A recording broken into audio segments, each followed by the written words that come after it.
नमस्कार दोस्तों, आज हम इस वीडियो में आपको साइंस के 20 को सब्जेक्टिव क्वेश्चन बताने वाले हैं। इस बार 2025 में यही सब क्वेश्चन आने वाला है, तो इस सभी क्वेश्चन को आप लोग कॉपी में लाइन बाय लाइन वीडियो को अंत तक देखकर आप लोग लिख लीजिए और सुबह में भोर में उठकर आप इस क्वेश्चन को याद जरूर कर लेना है, क्योंकि ये एग्जाम में लड़ने वाला क्वेश्चन है। बहुत इंपॉर्टेंट क्वेश्चन है।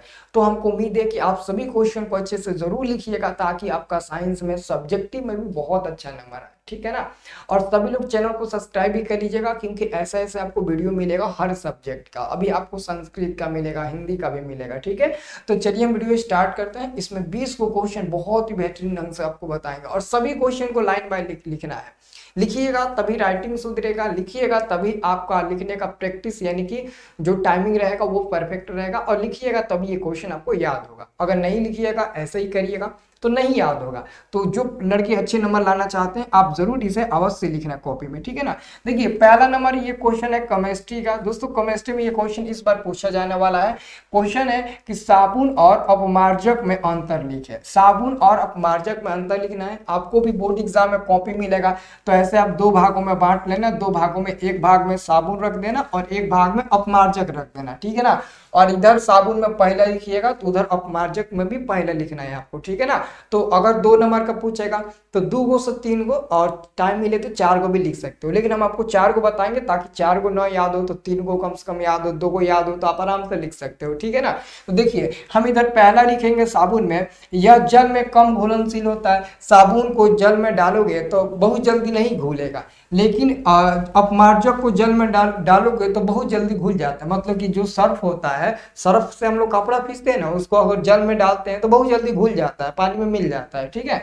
तो यह जल में अधिक घुलनशील है, यह जल में कम घुलनशील है, तो इधर लिखिएगा यह जल में अधिक घुलनशील है। और ये लिखिएगा इसमें सफाई की क्षमता कम होती है। साबुन से कपड़ा बहुत कम साफ होता है, लेकिन सर्फ एक्सेल यानी कि अपमार्जक से कपड़ा ज्यादा साफ होता है। तो लिखिएगा इसमें सफाई की क्षमता ज्यादा होती है। और इसका जलीय घोल क्षारीय होता है। साबुन का जलीय घोल क्षारीय होता है, और इसका जलीय घोल क्या होता है, उदासीन होता है। क्या होता है, उदासीन होता है। और इसका चौथा लिखिएगा यह प्रदूषण कम फैलाता है और यह प्रदूषण ज्यादा फैलाता है। मतलब कि साबुन जो होता है वो प्रदूषण ज्यादा नहीं फैलाता है, लेकिन जो आपका अपमार्जक होता है सर्फ एक्सेल, ये प्रदूषण बहुत ज्यादा फैलाता है। तो आप कह सकते हो कि ये प्रदूषण ज्यादा फैलाता है। तो ये आपका 4 को हो गया, इसे आप लोग अच्छे से लिख लीजिएगा, पहला नंबर क्वेश्चन। और आपका दूसरा नंबर दोस्तों क्वेश्चन है फिजिक्स का, बहुत ज्यादा बार पूछा जाता है क्वेश्चन है हम वाहनों में उत्तल दर्पण को पथ या दृश्य के रूप में वरीयता क्यों देते हैं। मतलब कि हम वाहनों में, जैसे हम लोग गाड़ी चलाते हैं, 4 व्हीलर चलाते हैं, या फिर जो भी ट्रक और जो भी मतलब कि आप गाड़ी चलाते हैं, तो उस गाड़ी के आप लोग देखे होंगे दहिना या फिर लातरा तरफ जिससे हम साइड लेते हैं, उस वाला जो आईना होता है उसमें हम क्या करते हैं ना, उसमें वो अवतल दर्पण को होता है। और वहां पर अवतल दर्पण ही क्यों लगाया जाता है, उसका दोस्तों एक कारण है। कारण ये है कि उस छोटे से आईने में हम पीछे के बड़े बड़े वाहनों को, बड़े बड़े वस्तुओं को आसानी से देख लेते हैं। कारण ये होता है कि उसका दृष्टि क्षेत्र बहुत बड़ा होता है, इसलिए हम लोग वाहन के पथ से दृश्य के रूप में उत्तल दर्पण को वरीयता देते हैं। तो यहाँ पे वही लिखे हैं हम कि उत्तल दर्पण में बनने वाला प्रतिबिंब सीधा और छोटा होता है। इससे ड्राइवर अपने पीछे के वाहनों को देख लेता है और गाड़ी स्पष्ट रूप से चला लेता है। इनका दृष्टि क्षेत्र बहुत अधिक होता है, इसलिए हम वाहनों में उत्तल दर्पण को पथ या दृश्य के रूप में वरीयता देते हैं। तो ये बात आप लोग लिख दीजिएगा, और आपका ये 2 नंबर का हो जाएगा, ठीक है ना। ये आप लोग लिख लीजिएगा, और इसको आपको ना बहुत अच्छे से याद भी कर लेना है, ठीक है। और आपका दोस्तों तीसरा नंबर प्रश्न आएगा आवर्धन क्या है। ये भी बोर्ड एग्जाम में बहुत ज्यादा बार प्रश्न पूछा जाता है, और इस बार भी प्रश्न ये पूछेगा कि आवर्धन क्या है। ये भी फिजिक्स का क्वेश्चन है। तो आवर्धन बहुत मतलब इजी है, बहुत इजी है। देखिए आवर्धन ऐसे आप लोग आवर्धन को क्या करिएगा, ऐसे आप लोग मतलब अंडरलाइन कर लीजिएगा आवर्धन को लिखने के लिए, और उसके बाद यहाँ पर डैश देकर लिखिएगा प्रतिबिंब की ऊंचाई और वस्तु की ऊंचाई के अनुपात को क्या कहते हैं, आवर्धन कहते हैं। और इसे m द्वारा सूचित किया जाता है। मतलब कि आवर्धन को m के द्वारा सूचित किया जाता है। अर्थात m बराबर प्रतिबिंब की ऊंचाई बटे वस्तु की ऊंचाई। और प्रतिबिंब की ऊंचाई क्या होता है, m बराबर आप लोग याद किए होंगे v बटे u होता है। फॉर्मूला भी याद किए होंगे कि आवर्धन m बराबर क्या होता है, v बटे u होता है। v हमारा प्रतिबिंब की ऊंचाई और u हमारा वस्तु की ऊंचाई। तो प्रतिबिंब की ऊंचाई बटे वस्तु की ऊंचाई इज इक्वल टू क्या हो जाएगा, तो इज इक्वल टू आपका हो जाएगा, ये दूरी होता है, ठीक है ना, दूरी होता है। ओके, प्रतिबिंब की दूरी और वस्तु की दूरी, या फिर प्रतिबिंब की ऊंचाई बटे वस्तु की ऊंचाई, ये भी हो जाएगा, ठीक है ना। तो ये आप लोग लिख दीजिएगा और आपका ये 2 नंबर का हो जाएगा एग्जाम में, ठीक है ना, आपको ज्यादा लिखने की जरूरत नहीं है। अगला क्वेश्चन हमारा, बादल का रंग सफेद क्यों होता है। जो आसमान में बादल होते हैं उसका रंग सफेद क्यों होता है। बहुत सारे आप लोग बादल देखे होंगे कि वो सफेद होता है, तो आखिर में सफेद क्यों होता है, उसका कारण क्या है। तो यहाँ पर हमने कारण लिखा है कि बादल में उपस्थित पानी की बूंदें, बादल में जो पानी के बूंदे होते हैं ना, पानी के बूंदे जब सूर्य के प्रकाश को रिफ्लेक्ट करती है तो केवल सफेद रंग ही बचता है। यानी कि ये जो बादल में उपस्थित जो पानी के बूंदे रहती है ना बादल में उपस्थित, अब क्या करता है, जब पानी के बूंदों पर प्रकाश पड़ता है ना, तो पानी की बूंदे क्या करती है, प्रकाश को रिफ्लेक्ट कर देती है, मतलब कि प्रकाश को फिर वापस भेज देती है। जब प्रकाश को वापस भेजती है तो उस बूंदों के पास ना क्या बच जाता है, केवल सफेद रंग ही बच जाता है। और बादल सूर्य से निकलने वाली किरणों को अवशोषित कर लेता है। और जो बादल होता है ना, वो सूर्य से निकलने वाली किरणों को क्या करते हैं, एब्जॉर्ब, मतलब कि अवशोषित कर लेता है, ठीक है। और इसी कारण क्या होता है कि बादल हमें सफेद दिखाई देते हैं। जैसे कि आप लोग धूप में ब्लैक अगर कपड़ा पहनोगे तो ज्यादा ब्लैक जो होता है ना रंग, वो प्रकाश को ऑब्जर्व कर लेता है, मतलब कि अवशोषित करता है ज्यादा। इसलिए हम लोग धूप में ब्लैक पैंट या फिर ब्लैक जामा पहनेंगे, शॉर्ट पहनेंगे तो बहुत ज्यादा हमको गर्मी लगेगी। उसका कारण यही होता है कि ब्लैक जब का कलर है वो प्रकाश को ज्यादा क्या कर रहा है, एब्जॉर्ब कर रहा है, जिसके चलते आपको बहुत ज्यादा गर्मी लगती है। अगला क्वेश्चन हमारा आता है 5 नंबर। दोस्तों इस क्वेश्चन बहुत ही अच्छे तरीके से आपको समझना है। 5 नंबर क्वेश्चन है, सूर्योदय एवं सूर्यास्त के समय सूर्य लाल क्यों दिखाई देता है। मतलब कि सुबह और शाम के समय में सूर्य लाल क्यों दिखाई देता है। तो इसका कारण देखिए, क्योंकि हम जानते हैं कि जिस रंग का, यहाँ पर जिस होगा, ठीक है ना, जिस रंग का तरंगदैर्घ्य अधिक होता है उसका प्रकीर्णन कम होता है, और लाल रंग का तरंगदैर्घ्य अधिक होता है इसलिए इसका प्रकीर्णन कम होगा। और लाल रंग का प्रकीर्णन कम होने के कारण ही सूर्योदय एवं सूर्यास्त के समय सूर्य लाल दिखाई देता है। तो इसे आप लोग अच्छे से लिख लीजिएगा, 2 नंबर का है, बस उतना ही आपको लिखना है। और आपका 6वां नंबर प्रश्न है कि प्रकाश का प्रकीर्णन से आप क्या समझते हैं। जो प्रकाश का प्रकीर्णन होता है उससे आप क्या समझते हैं। और प्रकाश के प्रकीर्णन के कारण ही तारे टिमटिमाते हैं, ग्रह नहीं टिमटिमाते हैं, और सूर्य सुबह और शाम के समय में लाल दिखाई देता है, सफेद बादल सफेद दिखाई देता है। और मतलब कि अंतरिक्ष बादल आसमान को देखने पर वो काला क्यों दिखाई देता है, यहाँ से देखने पर आकाश नीला क्यों दिखाई देता है। सबका तब सब दोस्तों कारण यही होता है प्रकाश का प्रकीर्णन, ठीक है ना। इसी कारण सब घटनाएं आपको नेचर में देखने को मिलती है, ठीक है ना। तो ये देखिए, जब सूर्य का प्रकाश वायुमंडल में प्रवेश करता है तो वायुमंडल में उपस्थित गैस के अणु एवं परमाणु इसे अवशोषित कर लेता है, और इसी प्रक्रिया को प्रकाश का प्रकीर्णन कहते हैं। बहुत छोटा छोटा परिभाषा है, अगर आप मेहनत करिएगा तो 2 दिन में आपको ये सारा क्वेश्चन याद हो जाएगा। बहुत लोगों को तो क्वेश्चन याद भी होगा इसमें से बहुत सब, ठीक है। अब देखिए अगला क्वेश्चन हमारा आता है ये 7वां नंबर। ये क्वेश्चन दोस्तों कभी कभी बोर्ड एग्जाम में आपके बायोलॉजी में भी पूछ देता है क्वेश्चन, और कभी कभी फिजिक्स में पूछता है। ये हालांकि बायोलॉजी का भी दोस्तों क्वेश्चन है, लास्ट चैप्टर में बायोलॉजी में भी कभी कभी ये क्वेश्चन पूछ देता है, ठीक है ना। तो आपको याद रखना है दोस्तों, जहां भी पूछेगा आप लोग लिख दीजिएगा। क्वेश्चन है कि ऐसे 2 ऊर्जा स्रोतों के नाम लिखे जिन्हें आप समापन योग्य मानते हैं। कहने का मतलब ये है कि आपको ऐसे ऊर्जा स्रोतों का नाम लिखना है। कौन पूछा है, बस 2 को पूछा, बस आपको ऐसे 2 को ऊर्जा स्रोत का नाम आपको बताना है जिससे आप समापन मानते हैं, मतलब कि आपको लगता है कि ये ऊर्जा स्रोत समाप्त हो सकता है। तो जैसे आप बता सकते हो कोयला को हम मान सकते हैं कि आज ना तो कल नहीं तो परसों, एक ना एक दिन कोयला हमारे यहाँ से समाप्त हो सकता है, तो कोयला ऊर्जा है। तो वो समाप्त हो सकता है। एक वो हो जाएगा, एक पेट्रोल हो जाएगा। पेट्रोल को भी आज नहीं तो कल, कल नहीं तो कल तो अवश्य वो खत्म होगा, किसी न किसी दिन पेट्रोल का भी समापन योग्य है ना। तो यहाँ पर हमने लिखा है दोस्तों कि कोयला और पेट्रोलियम ऐसे ऊर्जा स्रोत हैं जिन्हें समापन योग्य माना जाता है। वैज्ञानिकों का अनुमान है कि 200 वर्ष तक यह पृथ्वी से समाप्त हो जाएंगे। अब बताओ, वैज्ञानिकों का मानना है कि 200 वर्ष के बाद कोयला और पेट्रोलियम पृथ्वी से समाप्त हो जाएगा, ठीक है। जबकि इसके निर्माण में लाखों वर्ष लगते हैं, जबकि इसके निर्माण में, इसको बनाने के लिए लाखों वर्ष लगते हैं और इसको समापन हेतु इतना ही समय बचा हुआ है, ठीक है। चलिए अगला क्वेश्चन आपका 8 नंबर आता है कि विद्युत बल्ब में निष्क्रिय गैस भरी जाती है क्यों? विद्युत बल्ब के अंदर निष्क्रिय गैस आखिर में भरी क्यों जाती है, इसका कारण क्या है? तो यहाँ पर लिखिएगा आंसर में, बल्ब में निष्क्रिय गैस भरने से बल्ब का टंगस्टन तंतु नहीं जलता है और निष्क्रिय गैसों में तंतु का वाष्पीकरण नहीं हो पाता है, जिससे बल्ब की जीवन क्षमता बढ़ जाती है।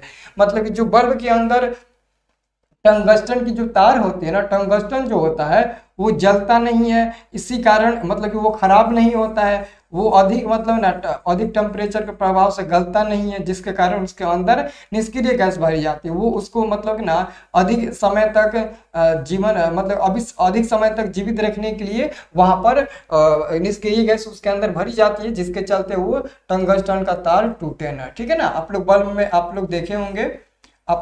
में देखे ही होंगे कि यहाँ से ये वाला तार लपटा हुआ होता है, तो ये गल जाएगा तो लाइट खत्म हो जाएगी। तो इसको न गलने का कारण उसके अंदर हम लोग निष्क्रिय गैस भरते हैं। अगला क्वेश्चन देखिए, अगला क्वेश्चन आपके बोर्ड एग्जाम में आप लोग देखे होंगे, इस क्वेश्चन को ऑलरेडी क्वेश्चन में आपके पास है, तो आप देखे होंगे ये क्वेश्चन हर साल आता है, हर साल दोस्तों ये क्वेश्चन आता है।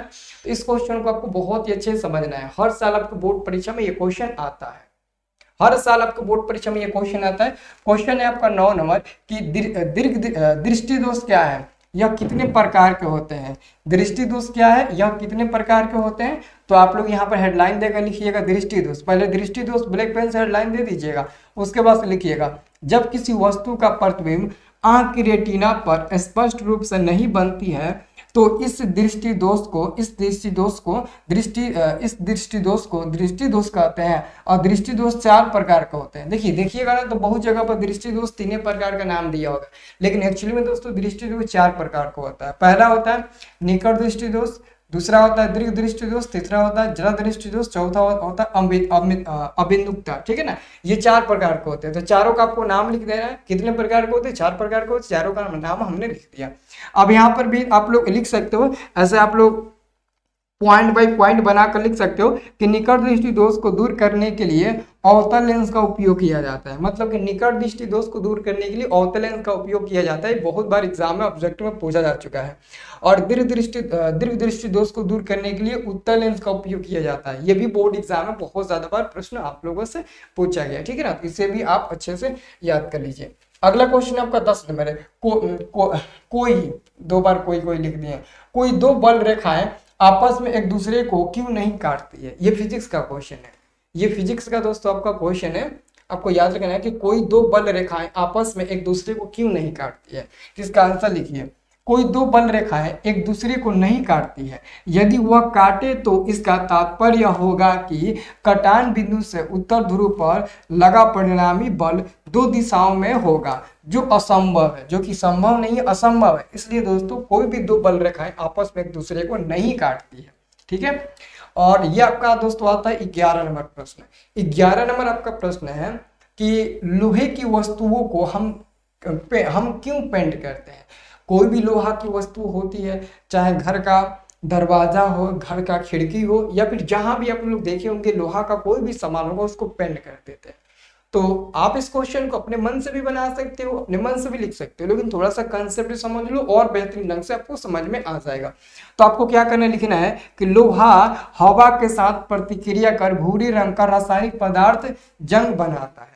मतलब कि जो लोहा होता है ना, वो वायु के संपर्क में, खुले वायु के संपर्क में रहेगा, तो वायु से अभिक्रिया करके भूरे रंग का एक पदार्थ बनाएगा, जिसको हम लोग जंग कहते हैं। तो जंग लग जाता है, उस पर जंग लग जाता है, जिसके अगर जंग लगेगा तो वो तो खराब हो जाएगा, ठीक है ना, वो तो धीरे धीरे गल कर पूरा खराब हो जाएगा, ठीक है ना। और जब लोहे जब लोहे की वस्तुओं को पेंट कर दी जाती है तो वो हवा के संपर्क में नहीं आ पाता है। यानी कि अब मानते हैं दोस्तों ये क्या है, ये आपका छड़ है, ठीक है ना, ये आपका छड़ है। अब इस छड़ को अगर आप पेंट कर दोगे तो इस छड़ के अंदर जो छड़ पेंट के अंदर जो छड़ है वहां तक हवा ही नहीं जाएगा। हवा जाएगा इस पर टकरा कर इधर आ जाएगा, टकरा कर इधर आ जाएगा, अब इसके अंदर नहीं जाएगा। तो जब हवा छड़ पर लगेगा ही नहीं तो उस पर जंग कैसे पकड़ेगा।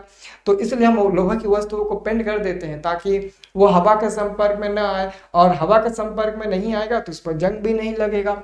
तो यहाँ पर लिखे हैं कि वो वायु के संपर्क में नहीं आता, हवा के संपर्क में नहीं आ पाता है, जिस कारण जंग नहीं लगता है। और यही कारण है कि लोहे की वस्तुओं को हम पेंट कर देते हैं। तो ये आपका 2 नंबर का प्रश्न बन गया। अगला हमारा प्रश्न आता है दोस्तों, खनिज और अयस्क में अंतर। ये भी देखो, ये बोर्ड एग्जाम में अगर आपका किस्मत साथ देना तो 5 नंबर का भी क्वेश्चन आता है। और ऑलरेडी दोस्तों 2 बार 5 नंबर का ये क्वेश्चन बोर्ड एग्जाम में आ चुका है। कभी एक दो बार क्वेश्चन पूछा था कि खनिज और अयस्क में अंतर लिखे। एक बार क्वेश्चन पूछा था 5 नंबर का, खनिज, अयस्क और गैंग को परिभाषित करें, मतलब कि तीनों को परिभाषा लिख दो, 5 नंबर ले लो। इतना इजी क्वेश्चन तो पूछता है बोर्ड एग्जाम में। तो देखो आप इसको भी 2 भागों में बांट लेना, ऐसे आप लोग 2 भागों में बांट लेना। पहला भाग खनिज, दूसरा भाग आपका अयस्क हो जाएगा। तो पहला में लिखिएगा, आप लोग पहला में लिखिएगा, इसे आसानी से प्राप्त किया जा सकता है, इसे आसानी से प्राप्त किया जा सकता है। और अयस्क में लिखिएगा पहला में, इसे आसानी से प्राप्त नहीं, इसमें होगा आपका खनिज में कि इसे आसानी से प्राप्त नहीं किया जा सकता, यहाँ पर नहीं लिखे हैं, इसे आसानी से नहीं प्राप्त किया जा सकता है। और इसमें लिखिएगा इसे आसानी से प्राप्त किया जा सकता है, ठीक है। और इसमें दूसरा लिखिएगा, यह ज्यादा खर्च में प्राप्त होता है और यह कम खर्च में प्राप्त होता है। मतलब कि इसमें ज्यादा खर्च करिएगा तो अब जाकर आपको खनिज प्राप्त होगा, और इसमें कम खर्च में ही आपका अयस्क प्राप्त हो जाएगा, ठीक है ना। इसमें अशुद्धियां होती है और इसमें अशुद्धियां नहीं होती, मतलब इसमें कुछ त्रुटियां पाई जाती है, कुछ अशुद्ध धातु होते हैं जबकि इसमें नहीं होते हैं। और इसमें चौथा में लिखिएगा कि सभी खनिज अयस्क नहीं होते हैं लेकिन सभी अयस्क खनिज बिल्कुल होते हैं। तो ये हमारा 12 नंबर क्वेश्चन समाप्त हो गया, ठीक है ना। तो 5 नंबर 2 नंबर सबके लिए क्वेश्चन आपके लिए इंपॉर्टेंट है।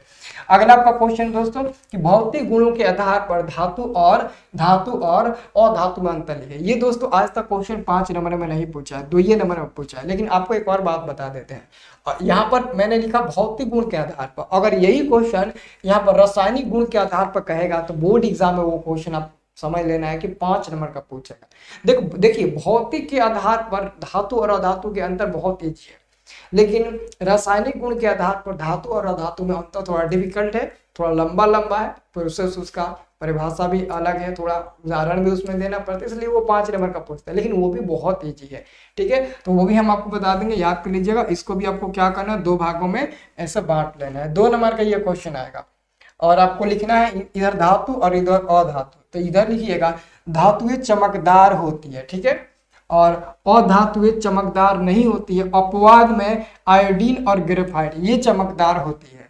आयोडीन और ग्रेफाइट चमकदार होती है बट वो अपवाद में आती है, इसलिए दोस्तों सभी अधातुएं चमकदार नहीं होती है, 1-2 होता है जो अपवाद में चला जाता है, ठीक है। और लेकिन धातुएं चमकदार होती है, और धातुएं ठोस होती है और अधातुएं ठोस और गैस होती है, मतलब ये ठोस और गैस दोनों होती है।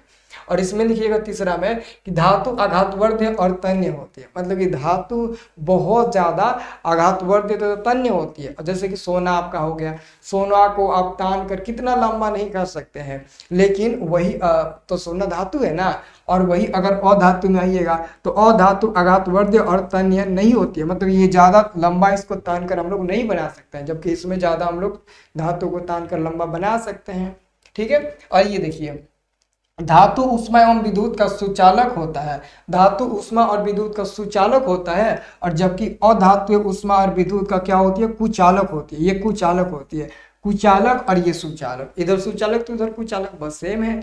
यहाँ पर धातु लिखिएगा, यहाँ पर अधातु, यहाँ पर सुचालक तो वहाँ पर कुचालक। बहुत इजी है। आपको मैंने इतना अच्छा वर्ड में लिखा है ना, ताकि आपको ना एक ही बार में यह याद हो जाए, एक ही बार में आप इसे याद कर लीजिएगा, बहुत इजी है।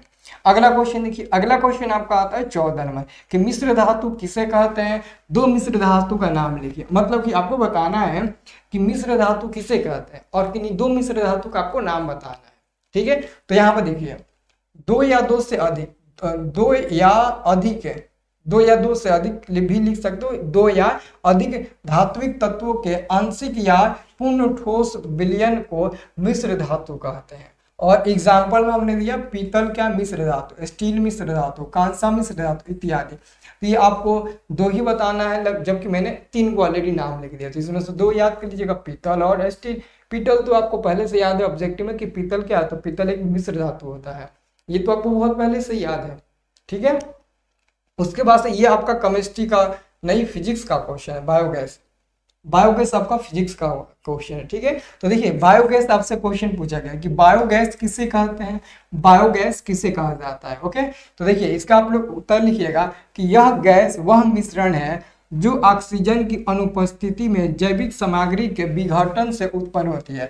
ऑक्सीजन की अनुपस्थिति मतलब कि अनुपस्थिति का मतलब होता है ऑब्सेंट, मतलब कि ऑक्सीजन वहां पर नहीं रहता है, नहीं होने की उपस्थिति में सामग्री के विघटन से उत्पन्न होती है।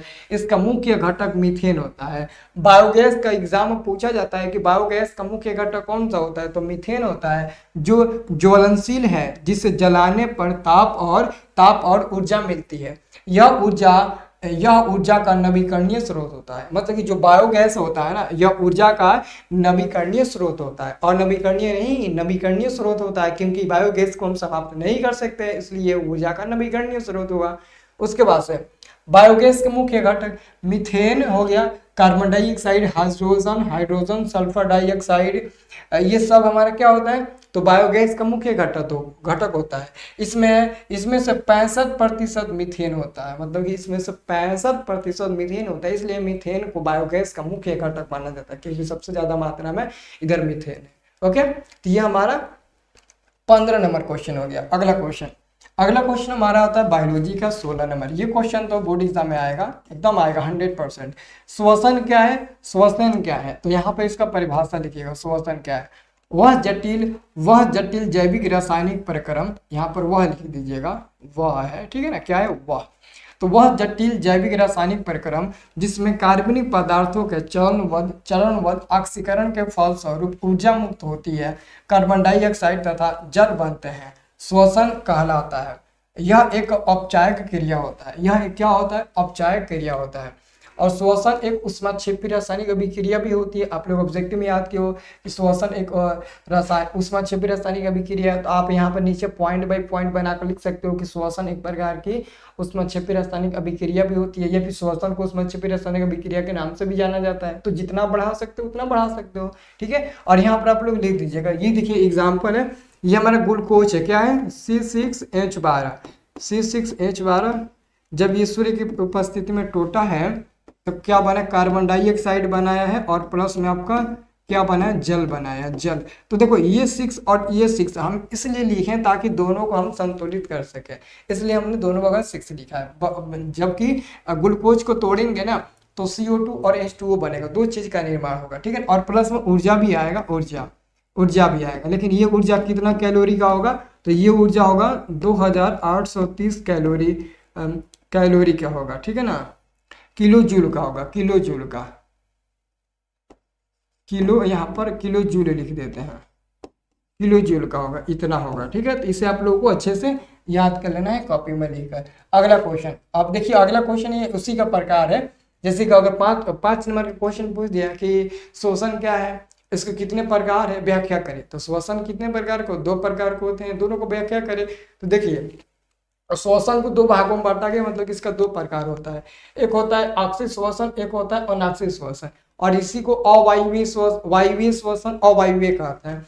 इसको वायवीय श्वसन बोलते हैं, नीचे वाले को अवायवीय श्वसन बोलते हैं। बोर्ड एग्जाम में आता है वायवीय श्वसन अवायवीय श्वसन में अंतर लिखे, कभी कभी 5 नंबर में आता है, कभी कभी 2 नंबर में, और इसी को अलग रूप में देकर पूछता है कि अनाक्सीय और अक्षीय श्वसन में अंतर लिखे, वो भी कभी कभी 5 नंबर का, कभी कभी 2 नंबर के, जबकि नाम सेम है, बस अलग अलग दोनों का कर देता है, ठीक है ना। बस आपको लिखना तो आंसर सेम ही है सब में।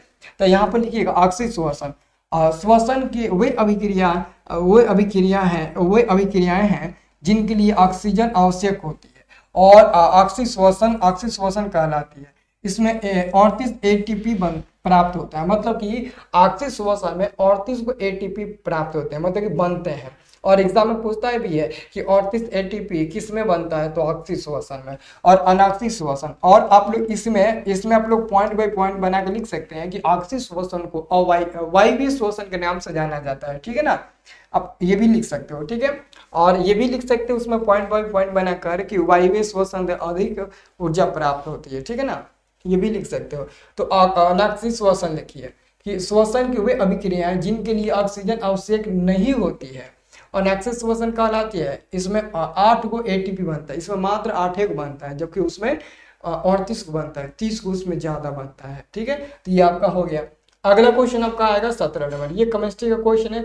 मेडलिप की आवर्त सारणी की विसंगतियों को लिखिए। ये क्वेश्चन फिक्स से आएगा, इस क्वेश्चन को आप लोग लिख लीजिएगा, ये क्वेश्चन एकदम फिक्स है दोस्तों, आपके बोर्ड परीक्षा में आएगा तो आएगा। मेडलिप की आवर्त सारणी की विसंगतियों को आपको लिखना है, तो आप लोग उत्तर में लिखिएगा यहाँ पर कि मेडलिप की आवर्त सारणी के निम्नलिखित विसंगतियों है, ठीक है। और पहला क्या है, हाइड्रोजन। एच क्या है, एच का मतलब हाइड्रोजन, हाइड्रोजन का स्थान नियत नहीं है, ये पहला हो गया। दूसरा लिखिएगा समस्थानिक का स्थान नियत नहीं है, ये हो गया। और तीसरा लिखिएगा कम परमाणु भार वाले तत्वों के स्थान पर अधिक परमाणु भार वाले तत्वों को रखा गया है, ये आपका तीसरा नंबर हो गया, ठीक है। तो यही लिख दीजिएगा, 2 को लिख दीजिएगा वो काफी है। अगर ये 2 भी लिख दीजिएगा ना तो आपको फुल नंबर मिल जाएगा, क्योंकि 2 नंबर का है, 2 को ही काफी होता है, ठीक है। उसके बाद से हम आपको बताएंगे बायोलॉजी का 18 नंबर प्रश्न, कायिक परिवर्तन को परिभाषित करें कि कायिक परिवर्तन क्या है, उसको परिभाषित करें। तो यहाँ पर हम लिखे हैं कि पौधों के कायिक भाग जैसे जड़, तना, पत्तियों, मतलब कि कायिक परिवर्तन जो होता है ना, कायिक क्या होता है, कायिक प्रबंधन। तो कायिक परिवर्तन सभी भाग में होता है, जड़ में, पत्तियों में, तना में, सब में होता है। तो वही बताया गया कि पौधों के कायिक भाग जैसे जड़, तना, पत्तियों द्वारा प्रजनन होता है, उससे हम लोग कायिक परिवर्तन कहते हैं। बस हो गया आपका, ये भी 2 नंबर का आपका प्रश्न हो गया। अगला प्रश्न हमारा आएगा कि क्या होता है जब लाल तत्व लोहे पर जलवाष्प प्रवाहित किया जाता है। समीकरण लिखिए, बस आपको समीकरण लिखना है। क्वेश्चन पूछा गया है कि क्या होता है जब लाल तत्व लोहे पर जलवाष्प प्रवाहित किया जाता है। तो आप यहाँ पर लिखिएगा कि उत्तर में Fe3O4 बनता है एवं H2 गैस निकलती है। तो किस पर कहा गया है कि जब लाल तत्व लोहे पर, तो लोहा क्या है, लोहा आपका Fe है, तो लोहा पर क्या प्रवाहित किया गया है, जलवाष्प प्रवाहित किया गया है। तो लोहा को हम लोग जल के साथ अभिक्रिया करेंगे तो क्या मिलेगा, तो लोहा के साथ जब हम लोग जल को अभिक्रिया करेंगे जल के साथ, तो Fe3 मिलेगा, O4 मिलेगा और प्लस में H2 गैस आपका बाहर निकलेगा, ये बाहर निकलेगा। तो अभी ये संतुलित नहीं हुआ है, इसलिए यहाँ पर 3, यहाँ पर 4 और यहाँ पर भी 4 लगाकर इसे हम क्या कर देते हैं, तो संतुलित कर देते हैं। और वही यहाँ पर अभिक्रिया यहाँ पर लिखा गया है। बहुत ईजी है, ठीक है ना। बस आप लोग ये लिख देते हो और ये बना देते हो ना, तब भी आपको अच्छा नंबर मिल जाएगा बोर्ड एग्जाम में। क्योंकि 1 नंबर देखो इसके लिए मिलेगा, पता कितना नंबर है, इसके लिए मिलेगा 1.5 नंबर, इसके लिए समीकरण के लिए, और इसके लिए मिलेगा 0.1। तो इन दोनों को जोड़िएगा तो 2 नंबर होगा, ठीक है ना। क्योंकि मेन आपका ये समीकरण में है, ये लिखना तो बहुत आसान है, क्योंकि आपको ऑलरेडी एग्जामिनर को भी पता चल गया कि समीकरण बनाए हो, तो यहाँ पर ये प्राप्त हुआ है Fe3O4 और साथ में H2 गैस प्राप्त हुआ है, उसको भी पता है, इसलिए आप लिख दीजिएगा तो उतना नंबर आपको मिल जाएगा, ठीक है। चलिए अगला क्वेश्चन आपको हम बताते हैं 20 नंबर क्वेश्चन है, स्वपोषी पोषण से आप क्या समझते हैं। ये बायोलॉजी का क्वेश्चन है कि स्वपोषी पोषण से आप क्या समझते हैं, ये बायोलॉजी का क्वेश्चन है। तो इसका उत्तर लिखिएगा कि पोषण का वह तरीका जिसमें जीव अपने आसपास के वातावरण में उपस्थित सरल और अजैव पदार्थों जैसे कि CO2, पानी और सूर्य के प्रकाश से अपना भोजन स्वयं बनाता है। जैसे आपको उदाहरण में हर पेड़ पौधा, या फिर इसका सबसे शॉर्ट ट्रिक है कि स्वपोषी पोषण किसे कहते हैं। स्वपोषी पोषण लिखकर डैश दीजिए, लिखिएगा कि वैसे, मतलब कि लिखिएगा वैसे जीव या फिर वैसे पदार्थ जो अपना भोजन स्वयं ग्रहण करते हैं, ठीक है ना, जो अपना भोजन स्वयं ग्रहण करते हैं, अपना भोजन जो स्वयं बनाते हैं, उसे स्वपोषी पोषण कहते हैं। जैसे हरे पेड़ पौधे, तो हरे पेड़ पौधे अपना भोजन स्वयं बनाते हैं, किसी अन्य पेड़ पौधों पर निर्भर नहीं रहते, बल्कि वो स्वयं बनाते हैं। तो यहाँ पर आपका हो जाएगा हरे पेड़ पौधे, ठीक है। मात्र एक और क्वेश्चन है, आप देख लीजिएगा, ये आपका लास्ट क्वेश्चन है, ये आपका केमिस्ट्री का दोस्तों क्वेश्चन है। क्वेश्चन आपका ये है कि क्या होता है जब धातुओं का वायु में दहन। मतलब कि क्वेश्चन मेरा पूछा गया है कि क्या होता है जब धातु को किसी भी धातु, कोई भी धातु हो, अगर उसको हम वायु यानी कि ऑक्सीजन के साथ हम लोग अभिक्रिया कराएंगे तो क्या मिलेगा। बस क्वेश्चन यही है। आप कोई भी धातु ले लीजिए और वायु के साथ अभिक्रिया कराइए। वायु मतलब कि ऑक्सीजन, ऑक्सीजन मतलब कि O2, तो O2 के साथ अभिक्रिया कराना है कोई भी धातु को लेकर। जैसे कि जब हम धातुओं को वायु में दहन किया जाता है तो धातु ऑक्सीजन से संयोग कर ऑक्साइड बना देता है। क्या बना देता है? ऑक्साइड बना देता है। जैसे उदाहरण में सोडियम क्या धातु है, ऑक्सीजन के साथ अभिक्रिया किया गया तो क्या बना है सोडियम, क्या बना है सोडियम ऑक्साइड बनाया है।